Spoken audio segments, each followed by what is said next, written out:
Jorge Milton Capitanich, 3 veces gobernador del Chaco, intendente de la ciudad de Resistencia 2015-2019, senador nacional. Tuvimos la posibilidad con Norte de hablar con el posible candidato a legislador en estas elecciones 2025, un repaso por toda la actualidad política, el gobierno nacional, por el gobierno provincial, finalmente un mensaje a la militancia con la posibilidad de trabajar en una unidad de cara al proceso eleccionario de este próximo 11 de marzo aquí en la provincia del Chaco.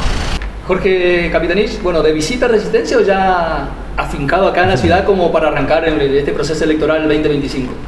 No, la verdad que yo nunca me fui. El único problema es que tuvimos una agenda académica y profesional que me permitió efectivamente tener que desempeñar actividades no solamente en otros lugares del país, sino también a nivel internacional. Pero eso claramente es parte del compromiso. Yo creo que es muy importante, después de un tiempo de ejercicio de la responsabilidad de gobernar la provincia y de otros cargos públicos, que tener, primero, llamar a silencio, porque es un tema muy importante, y a su vez no generar de ninguna manera un estrépito social, sino que creo que el pueblo chaqueño se expresó el 17 de septiembre, eligió un gobernador que es necesario que cumpla su mandato y sus compromisos electorales, y en virtud de lo cual la oposición tiene que hacer lo que sea necesario para que el funcionamiento del sistema democrático republicano sea adecuado y óptimo, pero me pareció muy prudente hacer lo que hizo. Claro, la pregunta vale en el sentido que en su momento usted lo había dicho, que se iba de la provincia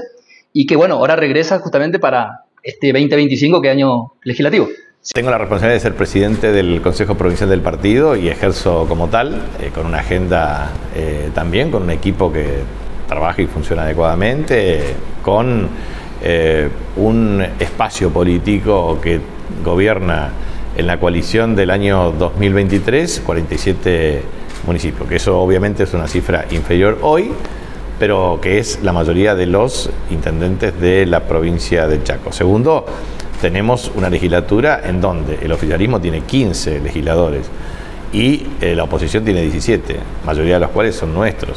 En tercer lugar, tenemos concejales que efectivamente en algunos casos ejercen la mayoría legislativa en distintos consejos deliberantes o municipales de la provincia del Chaco. Entonces, definitivamente es una estructura política e institucional que permite tener agenda tanto de oposición legislativa en el ámbito de los municipios y también propositiva, lo mismo que la legislatura provincial, y obviamente por mandato y voluntad popular, cuando existen elecciones legislativas, nosotros tenemos que hacer el máximo esfuerzo que nos permita maximizar las preferencias de nuestro electorado, y en consecuencia no solamente vamos a presentar una agenda legislativa, sino también vamos a hacer el máximo esfuerzo para unir voluntades dispersas que nos permite tener una fuerza competitiva. Lo mejor que le puede pasar a la provincia es que nosotros tengamos la capacidad de sumar un esfuerzo colectivo de la ciudadanía, pero a su vez también ser la voz de lo que no tienen voz y ser capaces también de expresar lo que el gobierno no expresa. Esto significa no solamente aquí, sino en el Congreso de la Nación. Algunas cuestiones que son muy importantes. Nos costó muchísimos años. Yo trabajé por lo menos 8 años entre el proyecto ejecutivo del puente Chaco Corriente, el segundo puente, hasta el financiamiento del Banco Interamericano de Desarrollo por directorio. La verdad es que hoy todavía está en proceso de discusión por iniciativa del BID, pero los gobernadores de ambas provincias no se han preocupado de lo que era necesario. Entonces, nuestra voz va a ser garantizar que ese puente se licite y se ejecute, porque tiene financiamiento en el Banco Interamericano de Desarrollo.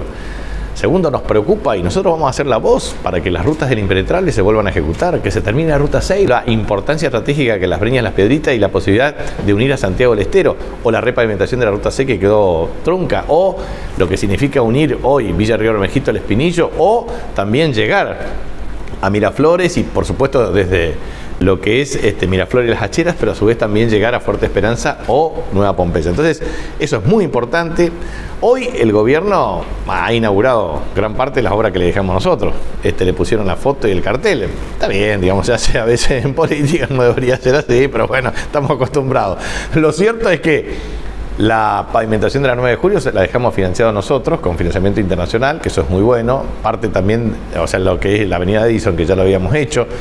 o lo que es importante, quedaran financiamientos que ahora se ha extinguido por decisión del Gobierno Nacional, que era la reformulación de la Avenida Soberanía Nacional o la pavimentación de la calle 25. Pero así puedo decir que rescindieron por 4.200 millones de pesos el contrato con la firma que llevaba adelante la ejecución del segundo acueducto al interior, pero a su vez hay un largo proceso para terminar obras que nosotros habíamos planteado sus observaciones, digamos, eliminar o por lo menos hacer para más adelante las estaciones de bombeo de Corzuela y de Concepción del Bermejo, pero no han terminado con las redes de Pampa al Infierno y de Los Frentones y después para Río Muerto, o también de Corzuela. A su vez, Las Breñas no tienen, las 6.800 conexiones no están abastecidas por agua en tiempo y forma, solamente con 20 metros cúbicos cuadrados hora, cúbicos hora, digo, o los cerca de 200, 220 en Charata, o lo mismo que en Pinedo no se terminó, o en Hermoso Campo Itín.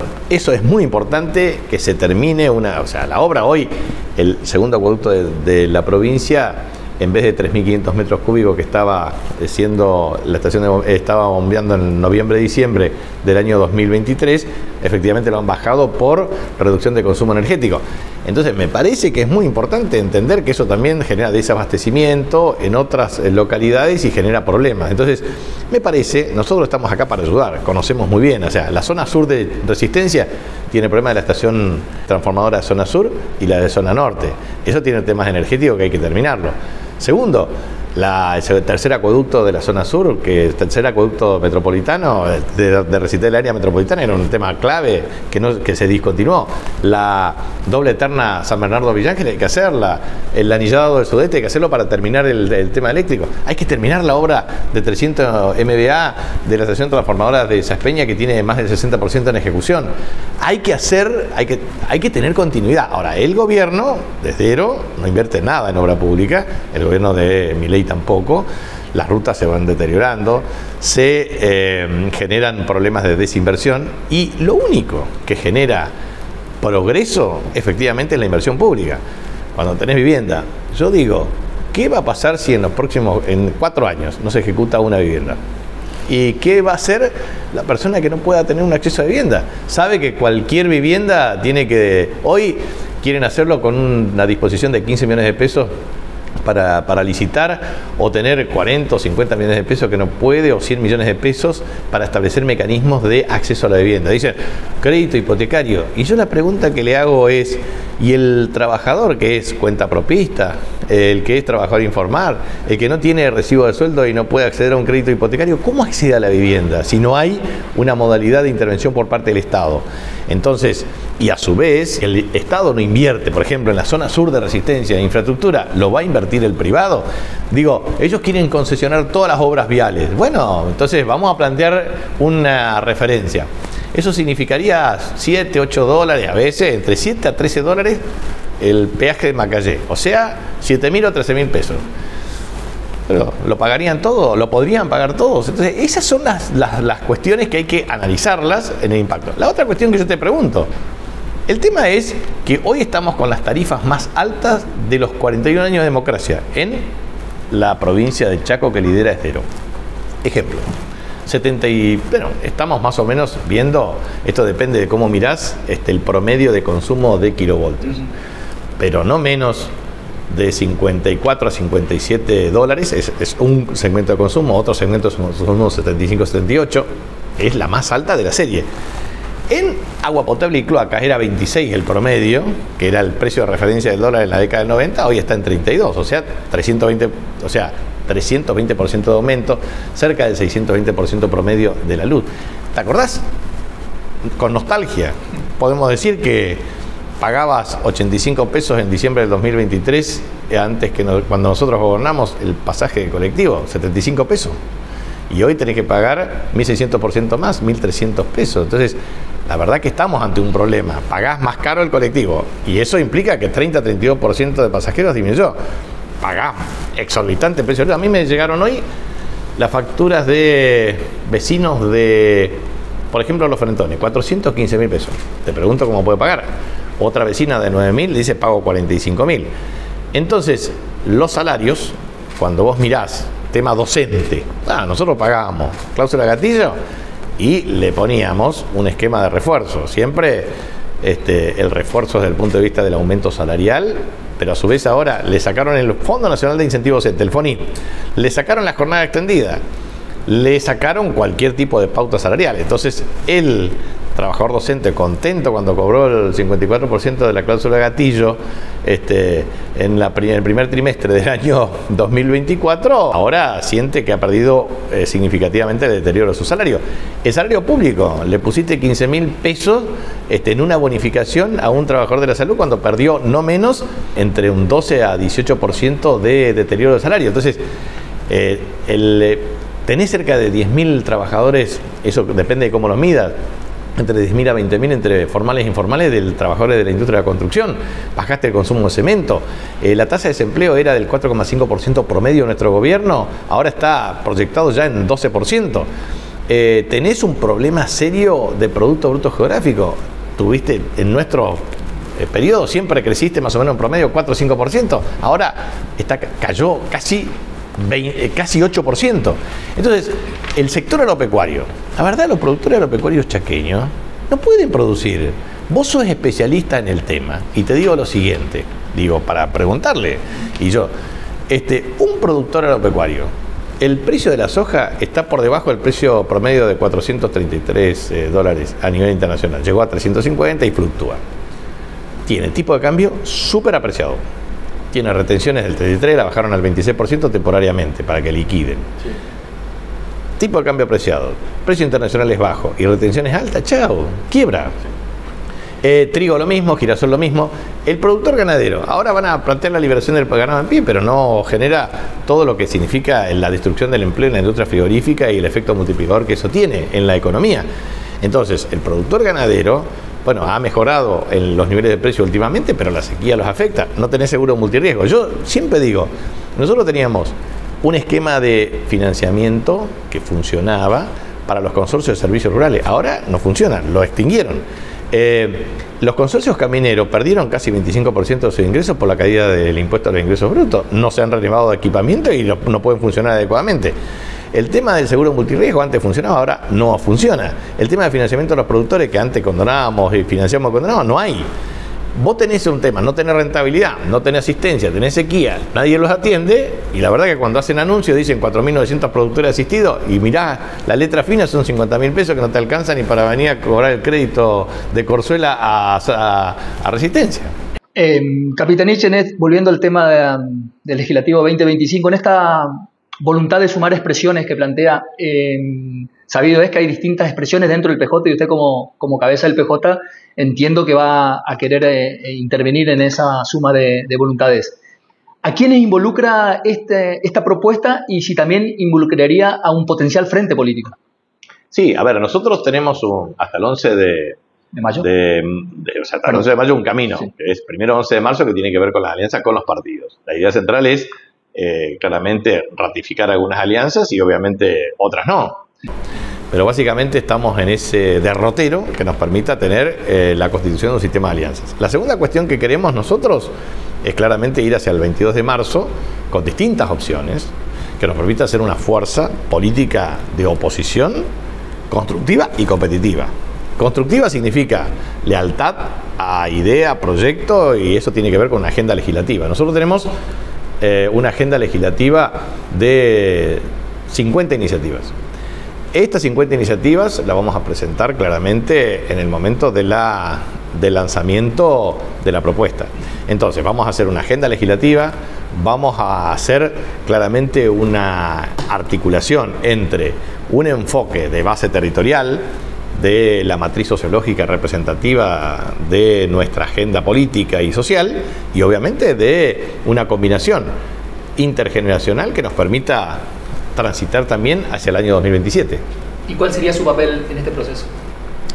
El papel será el que genere el mayor nivel de consenso dentro de las distintas partes. Nosotros, yo lo que quiero es ayudar.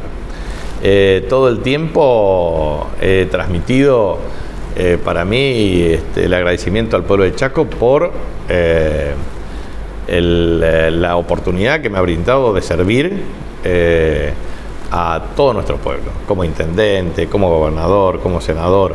De manera que yo lo único que quiero es ser una expresión constructiva, porque yo creo que hay un problema central de liderazgo político en la provincia. Hay una debilidad en el liderazgo, alguien se tiene que representar a los chaqueños con fuerza para decirle al presidente de la Nación que mire con otros ojos nuestra provincia, unir voluntades y esfuerzos. Entonces nosotros vamos a estar para ayudar, para reivindicar las obras que son estratégicas, para generar las políticas públicas que sean necesarias, para defender al sector agropecuario, para defender claramente a la industria de la construcción y sobre todo a los empleos de la construcción que se han perdido, a los trabajadores desocupados que hoy necesitan una oportunidad. Entonces, vos fíjate una cosa que pasa.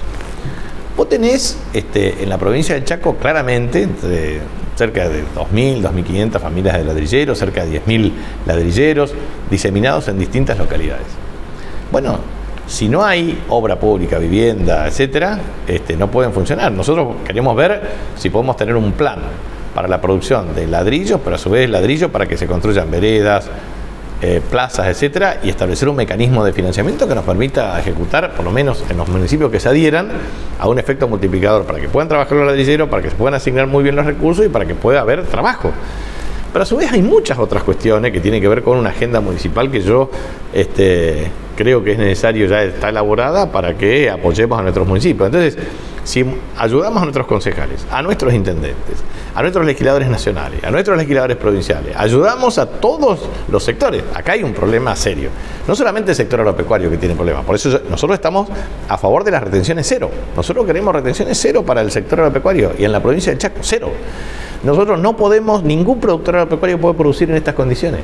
Segundo, nosotros queremos claramente lo mismo, un fuerte apoyo para el sector ganadero, para el sector forestal ganadero, agropecuario, pero también para la industria y también para los servicios. Si no hay trabajo, no hay consumo, los comerciantes no venden. Y si no hay venta, se cierran los comercios. En la Nación ya se perdieron 13.000 pequeñas y medianas empresas, 252.000 empleos. No podemos seguir permaneciendo indiferentes ante tamaño nivel de problemática. La gente observa eso con un problema. Entonces, también, y me parece que hay que dar debates profundos, digamos, a ver cómo el Estado plantea la producción de bienes y servicios. Bueno, si va a producir ciertos servicios, ¿cómo se reorganiza para que sea un servicio eficiente, oportuno, de buena calidad, que sea con costos razonables? Entonces, bueno, esas son las cuestiones que nosotros estamos dispuestos a conocer. Lo mismo que el tema de la agenda digital. Nosotros dejamos un proyecto de agenda digital que fue muy bueno, pero necesitamos digitalización para que efectivamente los trámites sean cada vez más eficaces, transparentes, etcétera, etcétera. La unidad en la diversidad tiene que ser para ser una oposición que defienda un solo interés, el interés del pueblo de la provincia del Chaco, y un solo interés, el interés de la nación argentina. Entonces, unidad, yo siempre transmito, unidad para la traición, no. Unidad para la defensa del pueblo chaqueño y de la nación argentina, sí. Entonces, en ese contexto, es necesario plantear un esfuerzo de carácter colectivo. Nosotros, ¿a quién tenemos que representar? Representar a los docentes, a los policías que efectivamente no tienen patrullero, aumentó la tasa de inseguridad del 28% y que efectivamente no tienen las reivindicaciones que pretendían reconocer. Yo hablo con todos los sectores y todos me cuentan lo que pasa. Entonces, así como hay personas y familias que no pueden pagar la tarifa de luz y que tienen que optar entre comer o pagar la tarifa de luz, aquellos que no pueden pagar el alquiler, o aquellos que efectivamente no pueden acceder a una vivienda, o aquellos que tienen un problema de abastecimiento de agua, etcétera, etcétera, o productores que no pueden producir. Bueno, nosotros tenemos que estar ahí. También aportando soluciones creativas que nos permitan efectivamente ayudar. Por eso vuelvo a insistir en una cosa. O sea, siempre está en el oficialismo, oposición, la disputa política, y dice, bueno, ¿por qué no lo hicieron antes? Sí, todo eso es una cuestión concreta. Pero no cabe la menor duda que nosotros hicimos y lo hicimos antes. Y a su vez, los productores se sentían acompañados y la gente se sentía acompañada. Y bueno, y las cosas que hacen falta hacer es porque, bueno, muchas veces en un periodo de gobierno, por diferentes circunstancias, no se terminan de ejecutar. Entonces, lo que no se puede hacer es retroceder. Y lo que hay que hacer es continuar lo que se hace y trabajar, porque mi aspiración también dentro del espacio es lograr que nuestro espacio político tenga la capacidad de renovarse con ideas, con proyectos y con personas que puedan ejecutar políticas públicas. ¿Y el mensaje finalmente para la militancia? El mensaje para la militancia es que nosotros tenemos que estar orgullosos de lo que fuimos capaces de hacer. Y cada vez que recorro cada rincón de la provincia, observo o una cuadra de pavimento, o una vereda construida, o una plaza pública, o una obra de energía, o el agua potable, o cloacas, o viviendas, o un derecho garantizado, o una escuela, o un jardín de infantes, o un centro de salud, o un hospital público, o una comisaría, o eventualmente un patrullero, o una ambulancia, o podemos ver una industria, o podemos ver una pequeña y mediana empresa, o un comercio que se abrió, o un club que se reformuló integralmente, o una institución de discapacidad que pudo llegar a atender mejor a nuestras demandas. Entonces siento enorme orgullo. Yo siempre digo, en cualquier pueblo que ingreso, gran parte de eso lo pudimos hacer en nuestra gestión. De manera tal de que tenemos un activo muy importante, a pesar de la enorme campaña negativa y adversa de todos los grupos habidos y por haber nacionales que nos han afectado, y también a nivel provincial. Pero bueno, nosotros hemos logrado un nivel de adhesión y de haber ganado elecciones precisamente por la valoración que tiene la ciudadanía de lo que hicimos. Pero también la ciudadanía, con mucha calidad, dice, bueno, me gusta esto, pero no me gusta lo otro. Entonces, si no me gusta el otro, lo voy a votar al otro que me solucione el problema, y está muy bien.